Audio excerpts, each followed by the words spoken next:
Hi friends, എല്ലാവർക്കും PSC winning ഷോട്ട്സിൻ്റെ പുതിയൊരു ക്ലാസ്സിലേക്ക് സ്വാഗതം. നമ്മൾ നോക്കാൻ പോകുന്നത് കാറ്റഗറി നമ്പർ 244/2023. അതാണ് ഒരു PSC പരീക്ഷയുടെ ചോദ്യപേപ്പറാണ് നമ്മൾ നോക്കാൻ പോകുന്നത്. അപ്പോൾ ഇനി വരാൻ പോകുന്ന LDC അതേപോലെ തന്നെ LGS പരീക്ഷകൾക്ക്, സെക്രട്ടറി ടെസ്റ്റിൻ്റെ പരീക്ഷകൾക്ക് ഈ ചോദ്യങ്ങൾ തന്നെയായിരിക്കും റിപ്പീറ്റ് ആയിട്ട് ചോദിക്കാനും സാധ്യതയുള്ളത്. അപ്പോൾ നമ്മൾ പ്രീവിയസ് ക്വസ്റ്റ്യൻ പേപ്പർ വർക്കൗട്ട് ചെയ്യുന്നതിൻ്റെ ഒരു ഗുണം അത് വേറെതാണ്. അത് നിങ്ങൾക്ക് പരീക്ഷ വരുമ്പോൾ നിങ്ങൾക്ക് മനസ്സിലാവും പ്രീവിയസ് വർക്കൗട്ട് ചെയ്തതിൻ്റെ ഗുണങ്ങൾ. അപ്പോൾ നമുക്ക് അതിലെ ചോദ്യങ്ങൾ, GK ചോദ്യങ്ങളാണ് നമ്മൾ ഈ ക്ലാസ്സിൽ ചർച്ച ചെയ്യുന്നത്. ഒന്നാമത്തെ ചോദ്യം, 1857 വിപ്ലവവുമായി ബന്ധപ്പെട്ട് നേതാക്കന്മാരും അവർ വിപ്ലവം നയിച്ച സ്ഥലങ്ങളുമാണ് നൽകിയിരിക്കുന്നത്. ഇവയെ ശരിയായ രീതിയിൽ ക്രമീകരിക്കുക. നാനാ സാഹിബ്, മൗലവി അഹമ്മദുള്ള, കൻവർ സിംഗ്, ബീഗം ഹസ്രത്ത് മഹൽ. നാനാ സാഹിബ് എവിടെയാണ് നേതൃത്വം കൊടുത്തത്? കാൺപൂര്. നാനാ സാഹിബ് കാൺപൂര്. മൗലവി അഹമ്മദുള്ള ഫൈസാബാദ്. ഡി ആണ് ഓപ്ഷൻ. രണ്ടാമത്തത് ഡി ആണ്. കൻവർ സിംഗ് ആര ഓപ്ഷൻ ബി ആണ് ആൻസർ. മൂന്നാമത്തത് ബി. നാലാമത്തത് ബീഗം ഹസ്രത്ത് മഹൽ ഓപ്ഷൻ എ ലക്നൗ. ഇതിൽ കൊടുത്തേക്കുന്ന ഓപ്ഷൻ സി ആണ് കറക്റ്റ് ആയിട്ടുള്ള ആൻസർ കേട്ടോ, ഓപ്ഷൻ സി. അടുത്ത ചോദ്യം, താഴെ പറയുന്ന പ്രസ്താവനകളിൽ ശരിയല്ലാത്തവ ഏതെല്ലാം? ഗാന്ധിജി ഇന്ത്യയിൽ ആരംഭിച്ച ആദ്യ സത്യാഗ്രഹം ഖേദ സത്യാഗ്രഹം. തെറ്റായ പ്രസ്താവനയാണ്. ശരിയല്ലാത്തവ കാണാനാണ്. അപ്പോൾ ഒന്നാമത്തത്. രണ്ടാമത്തത്, 1922 ചൗരി ചൗര സംഭവത്തെ തുടർന്ന് ഗാന്ധിജി നിസ്സഹകരണ സമരം പ്രസ്ഥാനം നിർത്തിവെച്ചു. അത് ശരിയായ പ്രസ്താവനയാണ്. ഗാന്ധിജി ഇന്ത്യയെ പ്രതിനിധീകരിച്ച് 3 വട്ടമേശ സമ്മേളനങ്ങളും പങ്കെടുത്തിട്ടുണ്ട്. ഇന്ത്യൻ നാഷണൽ കോൺഗ്രസിന്റെ 1920 സമ്മേളനം നടന്നത് നാഗ്പൂരിലാണ്. അപ്പോൾ ഇതിൽ ശരിയല്ലാത്തവ കാണാനാണ് പറഞ്ഞേക്കുന്നത്. ശരിയല്ലാത്തവ 1ഉം 3ഉമാണ് കേട്ടോ. 1ഉം 3ഉമാണ് ശരിയല്ലാത്തവ. 2ഉം 4ഉം ശരിയായ പ്രസ്താവനകളാണ്. അപ്പോൾ നമ്മുടെ ആൻസർ ഏതാണ്? ഓപ്ഷൻ ബി ആണ് കേട്ടോ. ഓപ്ഷൻ ബി ആണ് ആൻസർ. മൂന്നാമത്തെ ചോദ്യം, കേരളത്തിലെ ആദ്യത്തെ റെയിൽപാത ഏതാണ്? ബേപ്പൂർ ടു തിരൂരാണ്. ഓപ്ഷൻ ഡി ആണ് ആൻസർ കേട്ടോ. Beypore to Tirur. Option D ആണ് ആൻസർ. അടുത്ത നാലാമത്തെ ചോദ്യം, ആന്ധ്ര കേസരി എന്നറിയപ്പെടുന്നത് ആരാണ്? ടി പ്രകാശം കേട്ടോ. ബി ഓപ്ഷൻ ആണ്. ടി പ്രകാശമാണ്. ആന്ധ്ര കേസരി എന്നറിയപ്പെടുന്നത് ടി പ്രകാശം. ഓപ്ഷൻ ബി ആണ് ആൻസർ. അഞ്ചാമത്തെ ചോദ്യം, ഒലീവ് ബ്രാഞ്ച് പെറ്റീഷൻ എന്നറിയപ്പെടുന്ന നിവേദനം ഏതുമായി ബന്ധപ്പെട്ടിരിക്കുന്നു? ഒലീവ് ബ്രാഞ്ച് പെറ്റീഷൻ അമേരിക്കൻ സ്വാതന്ത്ര്യ സമരമാണ് കേട്ടോ. അമേരിക്കൻ സ്വാതന്ത്ര്യ സമരമാണ്. ആറാമത്തെ ചോദ്യം, ഐക്യരാഷ്ട്രസഭയുടെ സെക്രട്ടറി ജനറലായ അന്റോണിയോ ഗുട്ടറസ് ഏത് രാജ്യക്കാരനാണ്? പോർച്ചുഗീസ്. ഓപ്ഷൻ സി ആണ് ആൻസർ. പോർച്ചുഗീസ്. ഏഴാമത്തെ ചോദ്യം, അന്തരീക്ഷ പാളിയായ ട്രോപ്പോസ്ഫിയറിനെ കുറിച്ച് താഴെ തന്നിരിക്കുന്ന ഏതെല്ലാം വാചകങ്ങൾ ശരിയാണ് എന്നുള്ളതാണ് ചോദിച്ചേക്കുന്നത്. ഏതെല്ലാം വാചകങ്ങളാണ്? ഓപ്ഷൻ ബി കൊടുത്തേക്കുന്ന 1ഉം 2ഉം മാത്രമാണ് ശരി കേട്ടോ. ഈ പാളിയിൽ ഊഷ്മാവ് ഓരോ 165 മീറ്ററിനും 1 ഡിഗ്രി സെൽഷ്യസ് എന്ന തോതിൽ മുകളിലോട്ട് പോകുന്തോറും കുറയുന്നു. അതേപോലെ അന്തരീക്ഷത്തിന്റെ ഏറ്റവും താഴെയുള്ള പാളിയാണ്. ഇത് രണ്ടുമാണ് എന്താ ശരിയായ വാചകങ്ങൾ. ബാക്കി രണ്ടും എന്താണ്? തെറ്റാണ്. എട്ടാമത്തെ ചോദ്യം, താഴെ തന്നിരിക്കുന്നവയിൽ നിന്നും പാരമ്പര്യേതര ഊർജ്ജ സ്രോതസ്സുകൾ തിരഞ്ഞെടുക്കുക. ഇത് ക്യാൻസൽ ചെയ്ത ചോദ്യമാണ് കേട്ടോ. ക്യാൻസൽ ചെയ്താണ്. ഒൻപതാമത്തെ ചോദ്യം, കൊല്ലം കോട്ടപ്പുറം വരെ നീണ്ടുകിടക്കുന്ന കേരളത്തിലെ പ്രധാന ജലപാത ഏതാണ്? നമുക്കറിയാം. ഓപ്ഷൻ സി NW3 ആണ്. NW3 ആണ് ആൻസർ കേട്ടോ. പത്താമത്തെ ചോദ്യം, മൺസൂൺ വനങ്ങൾ എന്നറിയപ്പെടുന്ന ഇന്ത്യയിലെ ഏറ്റവും വ്യാപകമായി കാണപ്പെടുന്ന വനങ്ങൾ ഏതാണ്? ഇതാണ് ചോദ്യം. ഉഷ്ണമേഖല ഇലപൊഴിയും വനങ്ങളാണ് കേട്ടോ. ഓപ്ഷൻ എ ആണ് ആൻസർ. മൺസൂൺ വനങ്ങൾ എന്നറിയപ്പെടുന്ന ഇന്ത്യയിലെ ഏറ്റവും വ്യാപകമായി കാണപ്പെടുന്ന വനങ്ങൾ ഏതാണ്? ഉഷ്ണമേഖല ഇലപൊഴിയും വനങ്ങളാണ്. ഓപ്ഷൻ എ ആണ് ആൻസർ. 11, ബംഗാളിലും ആസാമിലും വൈകുന്നേരങ്ങളിൽ രൂപപ്പെടുന്ന ശക്തമായ ഇടിമിന്നലോട് കൂടിയ കൊടുങ്കാറ്റ് ഏതാണ്? നോർവെസ്റ്റർ. ഓപ്ഷൻ ഡി ആണ് ആൻസർ. നോർവെസ്റ്റർ. 12, ഇന്ത്യയിൽ ആദ്യമായി മെട്രോ സർവീസ് ആരംഭിച്ച നഗരം ഏതാണ്? കൊൽക്കത്ത കേട്ടോ. കൊൽക്കത്ത.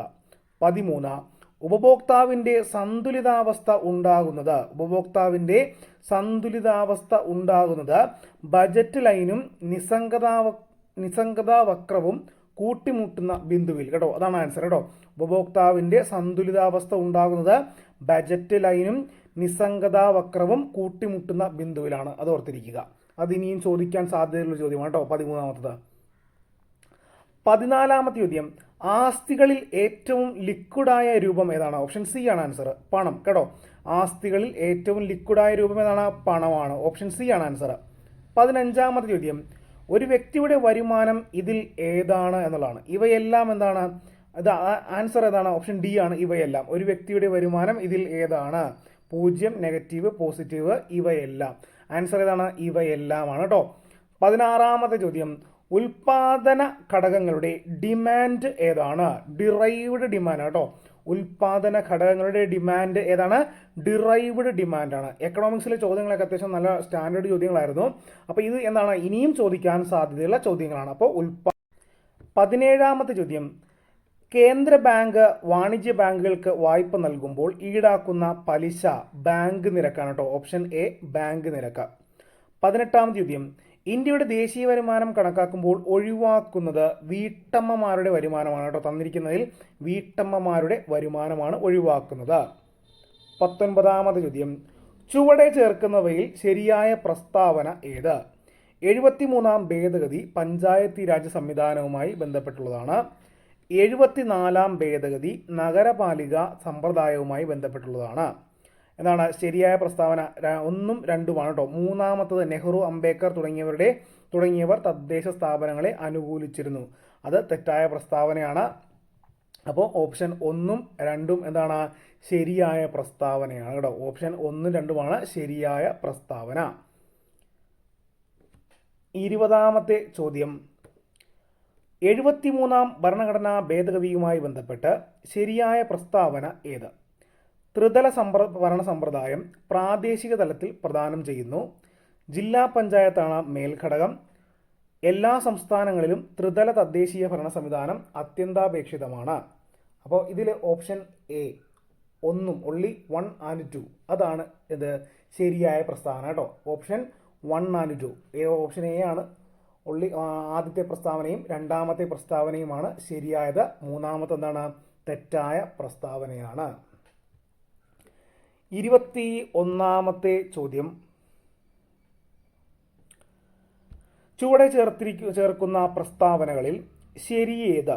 ചുവടെ ചേർക്കുന്ന പ്രസ്താവനകളിൽ ശരിയേത്? തദ്ദേശ സ്വയംഭരണ സ്ഥാപനങ്ങളിൽ സ്ത്രീകൾക്ക് 50% സീറ്റുകൾ സംവരണം ചെയ്തിരിക്കുന്നു. ജനസംഖ്യാനുപാതികമായ സംവരണം SC/ST വിഭാഗങ്ങൾക്ക് നൽകുന്നു. ആവശ്യമെങ്കിൽ സംസ്ഥാനങ്ങൾക്ക് OBC വിഭാഗത്തിനും സംവരണം നൽകാവുന്നതാണ്. ഇതിൽ ഓപ്ഷൻ സി 2ഉം 3ഉമാണ് ശരി കേട്ടോ. 2ഉം 3ഉമാണ് ശരിയായ പ്രസ്താവന എന്ന് പറയുന്നത് കേട്ടോ. ഓപ്ഷൻ സി ആണ് ആൻസറായിട്ട് വരുന്നത്. ഇനി 22ാമത്തെ ചോദ്യം, ചുവടെ ചേർത്തിരിക്കുന്ന പ്രസ്താവനകളിൽ ശരിയേത്? തദ്ദേശ സ്ഥാപനങ്ങളിലേക്ക് തിരഞ്ഞെടുപ്പ് നടത്തുന്നത് സംസ്ഥാന തിരഞ്ഞെടുപ്പ് കമ്മീഷനാണ്. സംസ്ഥാന നിയമസഭകളിലേക്കുള്ള തിരഞ്ഞെടുപ്പിന്റെ ചുമതല സംസ്ഥാന തിരഞ്ഞെടുപ്പ് കമ്മീഷനാണ്. സംസ്ഥാന തിരഞ്ഞെടുപ്പ് കമ്മീഷണർക്ക് സ്വതന്ത്ര അധികാരങ്ങളുണ്ട്. ഇതിൽ 1ഉം 3ഉം ഇതാണ് ശരിയായ പ്രസ്താവനകൾ കേട്ടോ. 1ഉം 3ഉമാണ് ശരിയായ പ്രസ്താവന. രണ്ടാമത്തത് സംസ്ഥാന നിയമസഭകളിലേക്കുള്ള തിരഞ്ഞെടുപ്പ് നടത്തുന്ന ആരാണ്? കേന്ദ്ര തിരഞ്ഞെടുപ്പ് കമ്മീഷനാണ് കേട്ടോ. അപ്പോൾ 1ഉം 3ഉമാണ് ശരി. ഓപ്ഷൻ ഏതാണ്? ഓപ്ഷൻ സി ആണ് ആൻസറായിട്ട് വരുന്നത് കേട്ടോ. ഓപ്ഷൻ സി ആണ് ആൻസറായിട്ട് വരുന്നത്. ഇനി 23ാമത്തെ ചോദ്യമാണ്, ചുവടെ ചേർക്കുന്ന പ്രസ്താവനകളിൽ ശരിയേത്? സംസ്ഥാന ഗവൺമെൻറ്റാണ് സംസ്ഥാന സാമ്പത്തിക കമ്മീഷനെ നിയമിക്കുന്നത്. സംസ്ഥാന സാമ്പത്തിക കമ്മീഷന്റെ കാലാവധി 4 വർഷമാണ്. തദ്ദേശ സ്ഥാപനങ്ങളുടെ സാമ്പത്തിക നില പരിശോധിക്കുന്നത് സംസ്ഥാന സാമ്പത്തിക കമ്മീഷനാണ്. ഇതിൽ ഓപ്ഷൻ 1ഉം 3ഉമാണ് ശരി കേട്ടോ. ഓപ്ഷൻ 1ഉം 3ഉമാണ് ഇതിൽ ശരിയായ പ്രസ്താവനയായിട്ട് വരുന്നത്. അപ്പോൾ 24 ചുവടെ ചേർത്തിരിക്കുന്നവയിൽ ശരിയായ പ്രസ്താവന ഏത്? സുപ്രീം കോടതി ചീഫ് ജസ്റ്റിസിനെ നിയമിക്കുന്നത് ഇന്ത്യൻ പ്രസിഡന്റാണ്. ശരിയാണ്. സുപ്രീം കോടതി ചീഫ് ജസ്റ്റിസുമായി ആലോചിച്ചാണ് പ്രസിഡന്റ് മറ്റു ജഡ്ജിമാരെ നിയമിക്കുന്നത്. ജഡ്ജിമാരെ നിയമിക്കുന്നതിൽ രാഷ്ട്രീയ ഇടപെടലുകൾ ഉണ്ടാകാറില്ല. അപ്പോൾ ഇതിൽ ശരിയായ പ്രസ്താവന എന്നുള്ളത് 1ഉം 2ഉമാണ് കേട്ടോ. 1ഉം 2ഉമാണ് ശരിയായ പ്രസ്താവനയായിട്ട് പറയുന്നത്. ഓപ്ഷൻ ബി ആണ് ആൻസർ കേട്ടോ.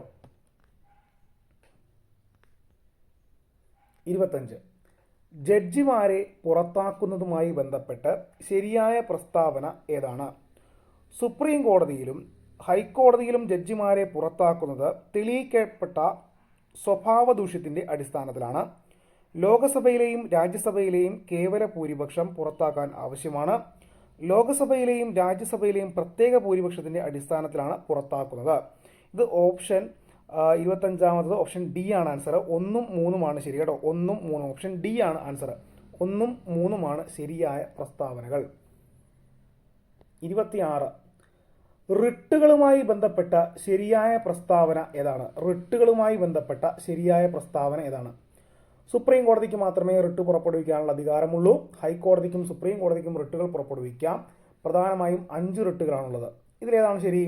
ഓപ്ഷൻ ഇതിൽ രണ്ടാമത്തതും മൂന്നാമത്തതുമാണ് ശരിയായ പ്രസ്താവന എന്ന് പറയുന്നത്, 2ഉം 3ഉം. അപ്പോൾ ഓപ്ഷൻ സി ആണ് ആൻസർ കേട്ടോ. ഓപ്ഷൻ സി ആണ് ആൻസർ ആയിട്ട് വരുന്നത്. 27ാമത്തെ ചോദ്യം, ചുവടെ ചേർത്തിരിക്കുന്ന പ്രസ്താവനകളിൽ ശരിയേത്? സംസ്ഥാനത്തിനുള്ളിലെ കേസുകൾ പരിഗണിക്കുന്ന കോടതിയാണ് ഹൈക്കോടതി. സുപ്രീം കോടതിയുടെ തീരുമാനം എല്ലാ കോടതികളും അംഗീകരിക്കുന്നു. സുപ്രീം കോടതിക്ക് ഹൈക്കോടതി ജഡ്ജിമാരെ സ്ഥലം മാറ്റാൻ സാധിക്കും. ഏതാണ്? എല്ലാം ശരിയാണ്. ഓപ്ഷൻ ഡി ആണ് ആൻസർ കേട്ടോ. ഓപ്ഷൻ ഡി ആണ് ആൻസർ കേട്ടോ. എല്ലാം ശരിയാണ്. 28ാമത്, ഭരണഘടനാ ഭേദഗതികളുമായി ബന്ധപ്പെട്ട ശരിയായ പ്രസ്താവന ഏതാണ്? 42ാം ഭേദഗതി ചെറു ഭരണഘടന എന്നറിയപ്പെടുന്നു. 44ാം ഭേദഗതി പ്രകാരം വിദ്യാഭ്യാസം മൗലികാവകാശമാക്കി. അതേപോലെ 45ാം ഭേദഗതി സംവരണം 10 വർഷത്തേക്ക് കൂട്ടുകയുണ്ടായി. ഓപ്ഷൻ 1ഉം 3ഉമാണ് ശരിയായ പ്രസ്താവനകൾ കേട്ടോ. ഓപ്ഷൻ 1ഉം 3ഉമാണ്. ഓപ്ഷൻ എ ആണ് ആൻസർ ആയിട്ട് വരുന്നത്. ഇനി 29ാമത്തെ ചോദ്യം, കേരളത്തിലെ മന്ത്രിമാരും അവരുടെ വകുപ്പുകളുമായി ബന്ധപ്പെട്ട ശരിയായ പ്രസ്താവന ഏത്? വി ശിവൻകുട്ടി ഉന്നത വിദ്യാഭ്യാസ മന്ത്രി, തെറ്റാണ്. ആന്റണി രാജുവാണ് ഗതാഗത മന്ത്രി, ഇപ്പോൾ തെറ്റാണ്. ഇപ്പോഴത്തെ ഗതാഗത മന്ത്രി ആരാണ്? കെ ബി ഗണേഷ് കുമാറാണ് കേട്ടോ. എ കെ ശശീന്ദ്രനാണ് വനം വകുപ്പ് മന്ത്രി. ഈ ചോദ്യം ചോദിക്കുന്ന സമയത്ത് ഓപ്ഷൻ 2ഉം 3ഉം മാത്രമായിരുന്നു ശരി കേട്ടോ. ഓപ്ഷൻ 2ഉം 3ഉം. ഇതിൽ ആൻസർ എന്തായിരുന്നു? ബി ആയിരുന്നു. ഇപ്പം എന്താണ് ഈ ക്വസ്റ്റിന് നമുക്ക് ആൻസർ ആവും കേട്ടോ. 30ാമത്തെ ചോദ്യം, കേരള ഭരണകൂടവുമായി ബന്ധപ്പെട്ട് ശരിയായ പ്രസ്താവന ഏതാ? കേരള ഭരണകൂടവുമായി ബന്ധപ്പെട്ട് ശരിയായ പ്രസ്താവന ഏതാണ് ചോദിച്ചിരിക്കുന്നത്? ഇപ്പോഴത്തെ ഡെപ്യൂട്ടി സ്പീക്കർ ചിറ്റയം ഗോപകുമാറാണ്. 21 അംഗ മന്ത്രിസഭയാണുള്ളത്. സ്പീക്കർ എൻ ഷംസീറിൻ്റെ തിരഞ്ഞെടുപ്പ് മണ്ഡലം തലശ്ശേരിയാണ്. ഇതാണ് കൊടുത്തേക്കുന്നത്. ഇതിൽ എല്ലാം ശരിയാണ്. ഓപ്ഷൻ എ ആണ് ആൻസർ കേട്ടോ. ഓപ്ഷൻ എ ആണ് ആൻസർ. 31ാമത്തെ ചോദ്യം, താഴെ പറയുന്ന പ്രസ്താവനകളിൽ ശരിയേത്? ഗവർണർ ആരിഫ് മുഹമ്മദ് ഖാൻ ഉത്തർപ്രദേശ് സ്വദേശിയാണ്. അതേപോലെ തന്നെ മുഖ്യമന്ത്രി പിണറായി വിജയൻ പ്രതിനിധീകരിക്കുന്നത് ധർമ്മടം മണ്ഡലത്തെയാണ്. കോവളം മണ്ഡലത്തിൽ നിന്നും തിരഞ്ഞെടുത്തത് എം വിൻസെൻ്റ് ആണ്. ഓപ്ഷൻ ഡി എല്ലാം ശരിയാണ്. ഇതാണ് ആൻസർ കേട്ടോ. ഓപ്ഷൻ ഡി ആണ് ആൻസർ. ഈ പറഞ്ഞിരിക്കുന്ന എല്ലാം ശരിയായ പ്രസ്താവനകളാണ്. 32, മനുഷ്യഹൃദയത്തെക്കുറിച്ചുള്ള ശരിയായ പ്രസ്താവന ഏത്? ഇതിൽ ഓപ്ഷൻ എ, മുകളിലത്തെ 2 അറകളിൽ ഒന്ന് ഇടത് ഏട്രിയം മറ്റേത് വലത് ഏട്രിയം എന്നും താഴത്തെ 2 അറകളിൽ ഒന്ന് ഇടത് വെൻട്രിക്കിൾ മറ്റേത് വലത് വെൻട്രിക്കിൾ എന്നും അറിയപ്പെടുന്നു പറയുന്നു. ഇതാണ് ശരിയായ പ്രസ്താവന കേട്ടോ. ഓപ്ഷൻ എ ആണ് ആൻസർ ആയിട്ട് വരുന്നത്. 33ാമത്തെ ചോദ്യം, വിലയേറിയ സമയം പാഴാക്കരുത് എന്ന സന്ദേശം ബന്ധപ്പെട്ടിരിക്കുന്നത് ഏതുമായാണ്? 2021 ലോക പക്ഷാഘാത ദിന സന്ദേശമാണ്. ഓപ്ഷൻ ബി ആണ് ആൻസർ. 34, താഴെ പറയുന്നവയിൽ ഏതാണ് വൈറസ് രോഗം? ജലദോഷം കേട്ടോ. ഓപ്ഷൻ ഡി ആണ് ആൻസർ. 35ാമത്തെ ചോദ്യം, 2021 വൈദ്യശാസ്ത്രത്തിനുള്ള നൊബേൽ പുരസ്കാരം എന്തിനാണ് ലഭിച്ചത്? എന്തിനാണ്? ചൂടും സ്പർശനവും വേദനയും തിരിച്ചറിയുന്നതുമായി ബന്ധപ്പെട്ട് നാഡീവ്യൂഹത്തിലെ സ്വീകരണികളെക്കുറിച്ചുള്ള പഠനത്തിന്. ഓപ്ഷൻ ബി ആണ് ആൻസർ. 36ാമത്തെ ചോദ്യം, തയാമിൻ എന്നറിയപ്പെടുന്ന ജീവകം ഏതാണ്? തയാമിൻ B1 കേട്ടോ. വിറ്റമിൻ B1 ആണ്. ജീവകം B1 ആണ്. 37ാമത്തത്, എന്താണ് യൂട്രോഫിക്കേഷൻ എന്ന് പറഞ്ഞാൽ? ഓപ്ഷൻ എ, ജലാശയങ്ങളിൽ പോഷക ഘടകങ്ങൾ വർദ്ധിക്കുക. ഇതാണ് യൂട്രോഫിക്കേഷൻ. 37ാമത്തത് ഓപ്ഷൻ എ ആണ് ആൻസർ. 38ാമത്തെ ചോദ്യം, ഒരു വസ്തുവിനെ നിശ്ചലമായി നിലനിർത്തുന്ന ഒരു ശക്തിയാണ് സ്ഥിതകർഷണം. താഴെ പറയുന്നവയിൽ ശരിയായ പ്രസ്താവന ഏതാണ്? ഇതിൽ 4ാമത്തത്, ഗതികകർഷണവും സ്ഥിതകർഷണവും സമ്പർക്കത്തിലുള്ള പ്രതലങ്ങളുടെ പരപ്പളവിനെ ആശ്രയിക്കുന്നില്ല. ഇതാണ് ശരിയായ പ്രസ്താവന കേട്ടോ. 4ാമത്തതാണ് ശരിയായ പ്രസ്താവന എന്നുള്ളത് കേട്ടോ. ഇനി 39ാമത്തെ ചോദ്യം, ഗുരുത്വത്വരണത്തെക്കുറിച്ചുള്ള ശരിയായ പ്രസ്താവന ഏതാണ്? ഇതിൽ ഗുരുത്വത്വരണത്തെക്കുറിച്ചുള്ള ശരിയായ പ്രസ്താവന, ഗുരുത്വത്വരണം ഉയരം കൂടുന്നതിനനുസരിച്ച് കുറയുന്നു, ഗുരുത്വത്വരണം ആഴം കൂടുന്നതിനനുസരിച്ച് കുറയുന്നു. ഓപ്ഷൻ സി ആണ് ആൻസർ കേട്ടോ. ഓപ്ഷൻ സി ആണ് ആൻസർ ആയിട്ട് വരുന്നത്. 40ാമത്തെ ചോദ്യം, പ്രകാശ വൈദ്യുത സ്വഭാവവുമായി ചേരാത്ത പ്രസ്താവന കണ്ടെത്തുക. ഇതിൽ ചേരാത്തത് നാലാമത്തെ ഓപ്ഷനാണ്. ഫോട്ടോ ഇലക്ട്രോണുകളുടെ ഗതികോർജം പ്രകാശ തീവ്രതയ്ക്ക് വിപരീതാനുപാതത്തിലായിരിക്കും കേട്ടോ. ഫോട്ടോ ഇലക്ട്രോണുകളുടെ ഗതികോർജം പ്രകാശ തീവ്രതയ്ക്ക് വിപരീതാനുപാതത്തിലായിരിക്കും. നാലാമത്താണ് ഇതിൽ ചേരാത്ത പ്രസ്താവന എന്നുള്ളത് ഓപ്ഷൻ സി ആണ് അപ്പോൾ ആൻസർ ആയിട്ട് വരുന്നത്. 41ാമത്തെ ചോദ്യം, 2022 ഊർജ്ജതന്ത്രത്തിൽ നൊബേൽ പ്രൈസ് നേടിയത് ഏത് ഊർജ്ജതന്ത്ര ഗവേഷണത്തിനായിരുന്നു എന്നാണ് ചോദ്യം. ക്വാണ്ടം മെക്കാനിക്സ് ആണ് കേട്ടോ. ക്വാണ്ടം മെക്കാനിക്സ് ഓപ്ഷൻ എ ആണ് ആൻസർ.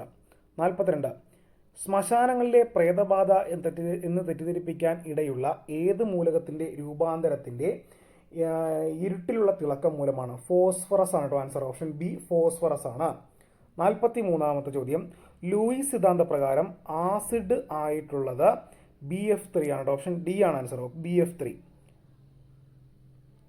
44, ഫോസിൽ ഇന്ധനങ്ങൾക്ക് പകരമായി സമീപകാലങ്ങളിൽ ഉപയോഗിക്കുന്ന ബയോ ഇന്ധനങ്ങളിൽ കൂടുതലായി അടങ്ങിയിരിക്കുന്നത് ഏതാണ്? ഓപ്ഷൻ ബി എഥനോൾ ആണ് കേട്ടോ. Option B ethanol.